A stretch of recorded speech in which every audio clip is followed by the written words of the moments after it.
see purple. I don't know if that's good this week. You just got me scared. Kansas State, that's okay. I don't have much. I mean, it's good to visit after a win, and but we kind of put that one to bed real quick and moving on to pretty good challenge here. This is a good football team. We'll have to play better than we did last week. So with that, I'll open it up. Looked like you played a lot of split safeties against the Giants. Just Yeah. when you do that, I mean, it looked like it was a heavy workload for you guys compared to maybe usual. What's Yeah. the benefits of that, and what do you kind of really like about that with your personnel? There was a guy we were concerned about. Well, listen, the week prior, that offense had put up some numbers, and they had really done it with some deep shots, some really good throws, and the receivers made some really good catches. So we didn't want that to happen again. We felt like if we let that happen, then we didn't want it to go that way like it did against Dallas.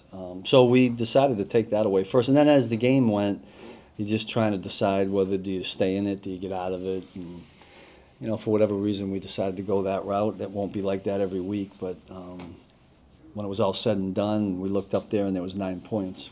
We felt good about that. Coach, Chris Jones is usually, you know, I know you guys have your own grading system and everything, but for the ones that are out there, he's usually one of the best. He's not grading like he usually does. Or what are you seeing? Is there, What grades are you using?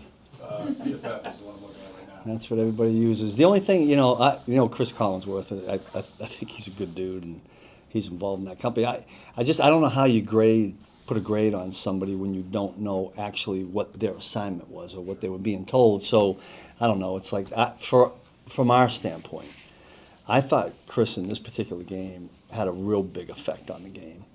They obviously found ways to double him, whether it was two linemen, the running back at times was chipping inside, which you don't see a lot, because that was the Chris Jones effect.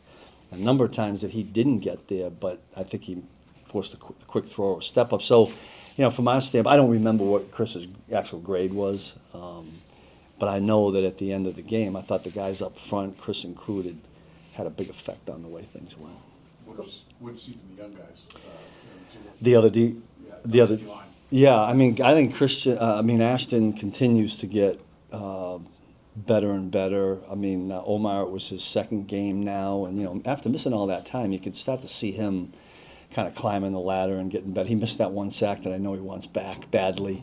You know, we talked extensively, and Coach Reed mentioned it the night before the game. You know, when you play a quarterback, it's not quite as big. You know, expect that. And Omar was like, you know, and all those guys, they don't want to leave sacks on the field. But I thought both those guys really stepped up and helped us. I did. Coach, you mentioned PFF and they don't know the plays. If I'm not mistaken, it was Mike Zimmer a couple of years ago when he coached the Vikings made that same point. How much stock do coaches, when they're looking at PFF, put the stock in that? Well, I will say this. There's a lot of stuff that PFF puts out that's valuable and useful. My only thing, I think a lot of coaches feel the same way. Chris and I have talked about it. We've laughed about it. And I think their guys do a really good job. And they see, listen, they can be, but I just think there's a margin of error when you don't know exactly what the player was told. It may look like he's made a mistake or a mental error and gets, but it might have been exactly what they told him. So I think that there's a, I don't know, I took a stat class a long time ago, and there's a name for that, you know, whatever. There's a margin of errors. That's the only thing I can think of right now.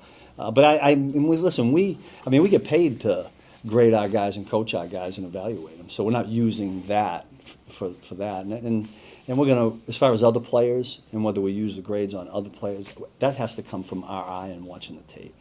So I don't think we would rely on grades. But there's a lot of other valuable information that PFF has. Baltimore scoring more than anyone in the league right now. I guess what have you seen from their offense and in particular Lamar in this version? Yeah, the same thing that we always see. A dynamic quarterback with a lot of talent around him and a team that can run the football. They, when they're really good, and they have been all year long, they can dictate the game by being two-dimensional the whole game.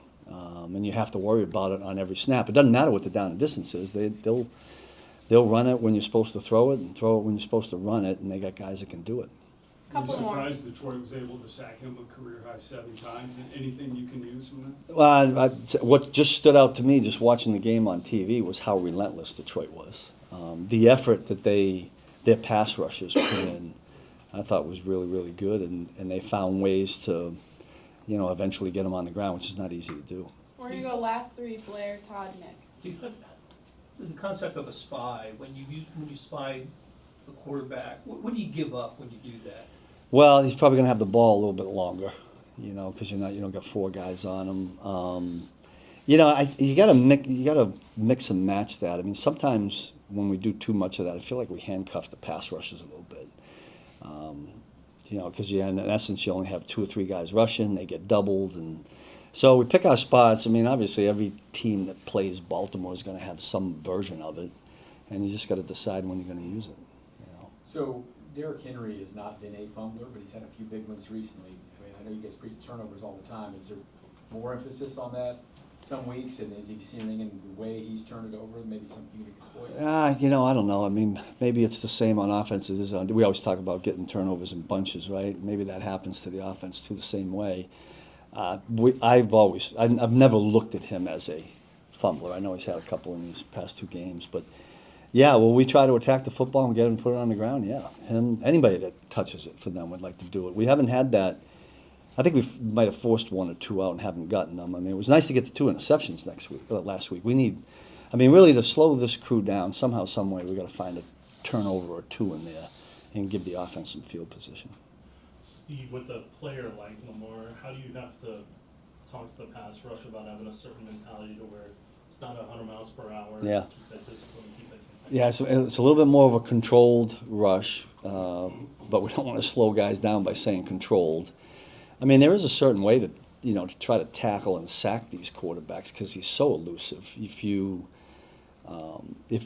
out of control trying to tackle a guy like this, you're not going to get him because he knows how to sidestep. He's got a great stiff arm. He's long, So those are all things that we've talked about, and we got a bunch of guys that have played him before, so hopefully that experience against them will help us in this game.